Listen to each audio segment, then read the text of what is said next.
This is the notes video for section 6.2, slides 18 through 20. All right, so now we just have some additional examples of doing u substitution. So for 17, it says the integral of x cubed plus 1 squared. All right, so our first thought here is that u should equal x cubed plus 1, right? Because this is a function inside of a function. All right, but when we take the derivative, we get that du would be 3x squared dx. And so now we recognize that we only have a dx outside. We do not have an x squared dx. So the fact is that this u substitution does not work. And so the only way to do this would be to actually multiply out the x cubed plus 1 squared. And so if I do that, I get x cubed plus 1 times x cubed plus 1. So x to the sixth plus 2x cubed plus 1 dx. And now we have three things added together, and so we integrate them separately. And so the integral of x to the sixth would be x to the seventh over 7 plus 2x to the fourth over 4 plus 1x, and then don't forget the plus c, right? So this one is a really pretty easy one to do, but it cannot be done with a u substitution. All right, so now let's go to 18. All right, we look at this one, we see a 5 plus 4 root x inside of the sixth power. And so our first thought needs to be that that is our u substitution. So 5 plus 4 root x. All right, so now if we do that, we get that the derivative of u, so derivative of 5 is 0, plus 4, so 4 times the derivative of root x. Remember, root x is x to the 1 half, so the derivative of that would be 1 half x to the negative 1 half.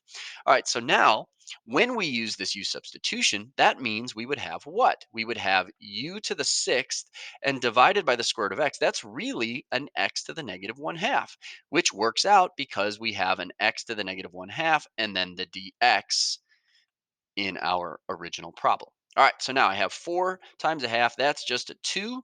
And so I have 2x to the negative 1 half dx. So I need a 2 with the x to the negative 1 half dx, which means I need a 1 half on the outside.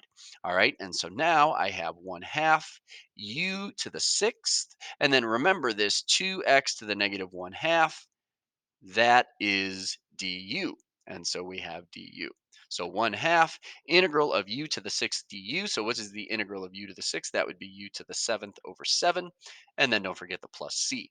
But remember, we don't leave the u.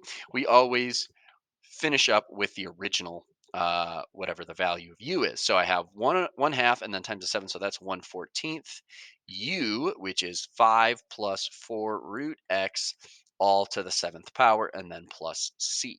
All right, so that is problem number 18. All right, let's move on. Okay, a couple other examples now involving trig. All right, so we have 7 cosine of 3x over sine to the fifth of 3x. Now, this one sometimes people look and they think, oh, maybe 3x is it. But anytime you see a trig function inside of a power, remember this really means sine of 3x all to the fifth, right? That's a good choice, right? That's something to use. So u equals sine of 3x. Now, not sine to the fifth, just sine of 3x. Now, when we choose sine of 3x, we want to be mindful of what is the derivative of this going to involve? Well, it's going to involve a cosine. And we have a cosine there, so that's good. All right. So if we use u equals sine of 3x, then the du is, well, derivative of sine is cosine of 3x and then times the derivative of 3x, which is 3. So I have 3 cosine 3x dx. And so now I go back here and I have, okay, now I had the sine to the 3x, sine of 3x to the fifth in the denominator. So that would really be u to the negative fifth. Then I have the cosine 3x. I always put whatever existing constant is out in front of the integral. All right, so now I have the cosine 3x dx. So now I want it to have a 3 cosine 3x dx. And so that means I need to multiply a 3 on the inside and divide by a 3 on the outside. Now remember, you can only do that with a constant. You cannot do that with a variable. All right, so I have 7/3 integral of u to the negative fifth. And now I have 3 cosine 3x dx. 3 cosine 3x dx is equal to du. So 7/3 integral of u to the negative fifth. I get u to the negative fourth over negative 4. And then don't forget to add the c when you integrate. All right, so now I have 7 over negative 12 or negative 7/12, and then I have u to the negative fourth, so sine of 3x to the negative fourth, and then plus c. Now remember, you might not have it look like this. It might look more like the original. And so maybe I have like the negative sign 7 over sine to the fourth of 3x, and then of course plus c. All right. So that is number 20. All right. What about number 21? Well, what I said was anytime you have a trig function inside of a power, you might want to consider that. So does that mean that u should equal sine of x squared? Well, the answer is no. Well, why not? Well, what is the derivative of the sine of x squared? Well, that would involve the cosine of x squared, right? But we don't have a cosine. And so that obviously won't work. So now we need to remember that if I have a sine squared in the denominator, that's actually a cosecant squared, right, in the numerator, cosecant squared of x squared. And we do have a rule for cosecant squared, right? And so remember, I've got this 9, which anytime I have an existing constant, I'm going to put that in front. And then I have the x dx. So now if it's rewritten like this, then you might realize, well, that I have a rule for cosecant squared of u. And so we want to let u equals x squared. And so du then would be 2x dx. So now that means I need a 2 with my x dx and a divided by 2 on the outside. So I have a 9 halves integral of the cosecant squared of u, and then 2x dx is du. All right, so now we have to remember this rule, integral of cosecant squared of u. So now remember, you're thinking, what has a derivative of cosecant squared, right? So that would be the derivative of cotangent, right? So negative cotangent of u, and then of course plus c. Now remember, we always want to replace the u with our substitution. So negative 9 halves cotangent of x squared plus c. All right. And so that is number 21. All right. So now we have one more problem. All right. So now this one, okay, this is an interesting one because it actually has two different u substitutions that you could use. All right. So we're going to actually show both. All right. So the first u is, what if I selected tangent? All right. So what if u is tangent of x squared? Well, if u is tangent, you should know that the derivative of tangent is secant squared, right? Of x squared, of course, but then times the 2x, right? So I would have a 2x there, secant squared x squared dx, right? Now that works because I do have an x secant squared x squared, right? So I would bring the 5 outside and I have the u, which was tangent, and then times the x secant squared x squared dx. So now that would mean I would need a 2 with the x secant squared and a divided by 2 on the outside.